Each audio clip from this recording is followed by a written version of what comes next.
Okay, hi friends. Welcome back to our YouTube channel Technology Classes, friends. Okay friends, ఈ రోజు నేను మీకు ఏంటంటే ఒక మంచి విషయాన్ని చెప్పడానికి వచ్చాను.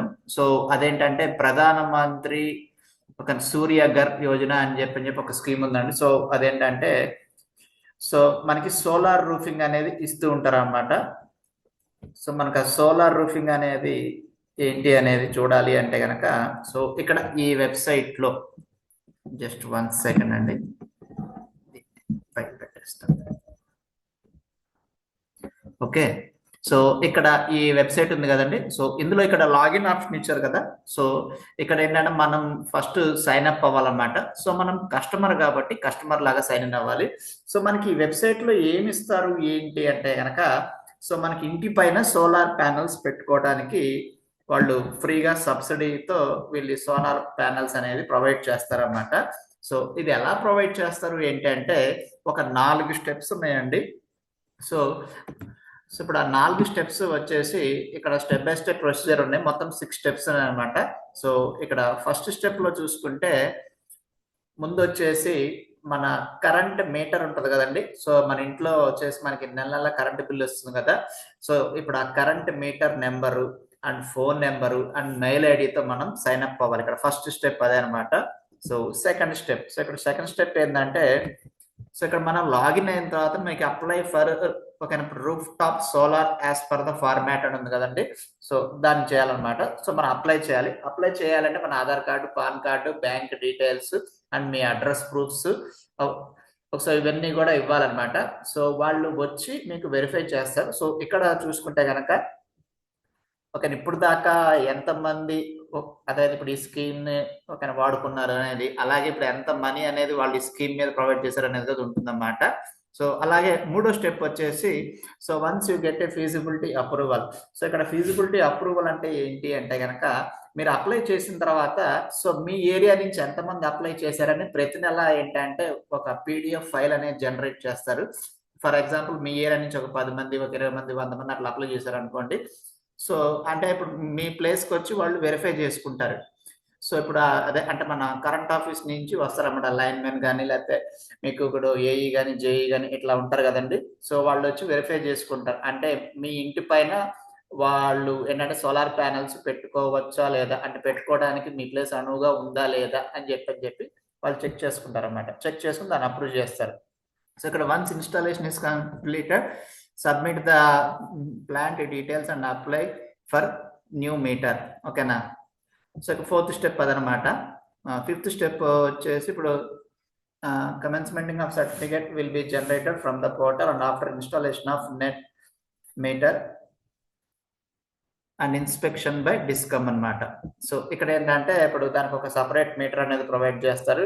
సో ఇప్పుడు ఆ మీటర్ ద్వారా సో మీ కరెంట్ మీరు వాడుకున్న తర్వాత మిగిలిన కరెంట్ని వాళ్ళు డిస్కమ్ వాళ్ళు కొనుక్కుంటారు అనమాట మీకు డబ్బులు ఇచ్చి. So once you got the commission report and submit the bank account details and cancellation cheque through the portal, you will receive your subsidy in your bank amount within 30 days.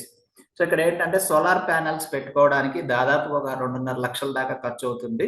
So అయితే ఇప్పుడు ఆ 2.5 లక్షలు ఖర్చు పెట్టి మీరు solar panel పెట్టుకున్న తర్వాత వాళ్ళు రివ్యూ చేసి అన్ని కరెక్ట్ గా ఉన్నాయి అనుకుంటే గనక సో మీకు సబ్సిడీ అనేది మీ బ్యాంక్ అకౌంట్ లో వేస్తారండి. సో ఇక్కడ మీరు 6 స్టెప్స్ చూసారు కదా. సో ఇంకా వివరంగా కావాలి అనుకుంటే గనక సో ఇక్కడ ఫర్ ఎగ్జాంపుల్ ఇక్కడ లాగిన్ మీద క్లిక్ చేద్దాం. సో ఇక్కడ లాగిన్ మీద క్లిక్ చేస్తే ఇక్కడ చూడండి. సో ఇక్కడ లాగిన్ మీద క్లిక్ చేసినప్పుడు ఏంటంటే మన user name what is new అని ఇచ్చాం కదా. సో ఇందులో వచ్చేసి మీకు అప్డేట్స్ ఏదైనా ఉంటే అంటే ఇప్పుడు లేటెస్ట్ గా ఏమన్నా ఇంకా ఉంటే కనుక అవన్నీ ఇస్తుంటారు అన్నమాట. సో ఇక్కడ కస్టమర్ లాగిన్ మీద క్లిక్ చేశా. సో ఇక్కడ కస్టమర్ లాగిన్ మీద క్లిక్ చేసినప్పుడు చూడండి. సో ఇక్కడ కూడా ఇంకా వివరంగా ఇచ్చారన్నమాట. సో ఇక్కడ చూడండి ఫస్ట్ స్టెప్ చూడండి. సో ఫస్ట్ రిజిస్టర్ చేసుకోవాలి. నెక్స్ట్ మీరు రిజిస్టర్ చేసినప్పుడు ఏంటంటే మీ స్టేట్, మీ డిస్టిక్, మీ ఊరు, ఓకే, ఇవన్నీ అడ్రస్ అంతా రాయాలి. నెక్స్ట్ వచ్చేసి సెలెక్ట్ ద మీకు ఎలక్ట్రిసిటీ డిస్ట్రిబ్యూషన్ కంపెనీ. అంటే ఫర్ ఎగ్జాంపుల్ మీరు వచ్చేసి మీరు ఆంధ్రప్రదేశ్లో ఉన్నారనుకోండి, మనకి ఏపీ ఎస్పీడీసీఎల్ అని, అలాగే తెలంగాణలో ఉంటే కనుక మీకు టీఎస్ఎస్పీడీసీఎల్ అని, అది ఇంకా చాలా డిస్కమ్లు ఉంటాయి కదా. సో అవన్నీ రాయాలన్నమాట. సో మీకు enter the customer account number అంటే మీ బ్యాంక్ అకౌంట్ నెంబరు, నెక్స్ట్ మీ మొబైల్ నెంబర్, ఇవన్నీ ఫిల్అప్ చేయాలి. సెకండ్ స్టెప్లో ఏంటంటే లాగిన్ చేసుకోవాలి. Login with your mobile number and apply for a roof top అనమాట. సో మీకు ఇంటి పైన వచ్చేసి ఇప్పుడు ఆ రూఫ్ టాప్ కి మీరు అప్లై చేసుకోవాలి.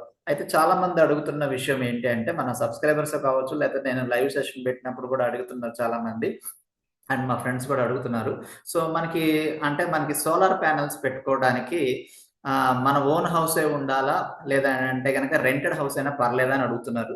సో రెంటెడ్ హౌస్ అయినా పర్లేదండి, కాకపోతే మీ ఓనర్స్ పర్మిషన్ తీసుకుని పెట్టుకోవాలి. ఎందుకంటే రెంటెడ్ హౌస్ కాబట్టి మీరు 4-5 ఇయర్స్ లేకపోతే ఒక 6 ఇయర్స్ తర్వాత మీరు వెకేట్ చేస్తారు. సో అప్పుడు ఆ ప్యానల్స్ అన్ని కూడా మళ్ళీ మూవ్ చేసుకోవాల్సి వస్తుంది. సో ఒకసారి ఆలోచించుకుని అప్లై చేసుకోండి అది. నెక్స్ట్ థర్డ్ స్టెప్ వచ్చేసి once you get a feasibility approval, అంటే మీ డాక్యుమెంట్స్ అన్ని కరెక్ట్గా ఉన్నాయి అనుకోండి. So get the plant install by any of the registered vendor in your discom. Okay, plant installation అంటే పైన రూఫ్ టాప్స్ అనేది మీకు ఇన్స్టాలేషన్ ప్రాసెస్ మొత్తం కంప్లీట్ అవ్వాలి. సో నెక్స్ట్ ఫోర్త్ స్టెప్ వచ్చేసి once installation is completed, submit the plant details and apply for a net meter. So same ఇందాక లాగానే metre apply చేసుకోవాలని ఇచ్చాడు. సో నెక్స్ట్ వాళ్ళు వచ్చి వెరిఫై చేస్తారు డిస్కమ్ నుంచి. 6th వచ్చేసి మన బ్యాంక్ అకౌంట్ డీటెయిల్స్ ఇస్తే మనకి 30 డేస్లో మన అకౌంట్లో మనీ పడతాయి అనమాట. ఓకే, సో ఇది వచ్చేసి మనకి ప్లాంట్ ఇన్స్టాలేషన్ అంటే మనకి రూఫ్ టాప్ ఇన్స్టాలేషన్కి మన ఎంత పడుతుంది అనేది కావాలంటే, సో ఇక్కడ చూడండి ఫైనాన్స్ ఇచ్చే బ్యాంకుల లిస్ట్ కూడా ఉన్నాయన్నమాట. సో మనకి ఏ బ్యాంక్ ఎంత ఇస్తుంది అనేది కూడా ఇక్కడ ఇస్తుంది అనమాట. టాప్ లోన్స్ స్టేట్ బ్యాంక్ అయితే ఇంత ఇస్తుంది, సెంట్రల్ బ్యాంక్ అయితే ఇంత, సెంట్రల్ బ్యాంకులోకి వెళ్తే మనకి 6 lakhs వరకు లోన్ వస్తుంది. అలాగే మనకి బ్యాంక్ ఆఫ్ బరోడాకి వెళ్ళామనుకోండి, సో ఇక్కడ ఎంత వస్తుంది అన్నమాట. సో ఇట్లా ఓకేనా. సో మన బ్యాంక్ని బట్టి కూడా లోన్ ఉంటుంది అన్నమాట. సో ఇంకా మనకి తెలుసుకోవాలనుకుంటే కనుక ఇక్కడ క్లిక్ చేసి తెలుసుకోవచ్చు. ఫ్రెండ్స్, నేను చెప్పిన విధానం మీకు నచ్చినట్టయితే కనుక please subscribe to our channel. And next ఇంకొకటి ఏంటి అంటే కనుక మన ఛానల్లో ఇటువంటి అవేర్నెస్ వీడియోస్ రావాలి, ఇంకా రావాలి అనుకునే వాళ్ళు ఏంటంటే, సో మనకి వీడియోని లైక్ చేయండి, అలాగే షేర్ చేయండి, మీ ఫ్రెండ్స్తో కూడా చెప్పండి, అండ్ ఎవరికైనా సరే వాళ్ళకి ఉపయోగపడుతుంది అనమాట. And thanks for watching my video friends. Thank you.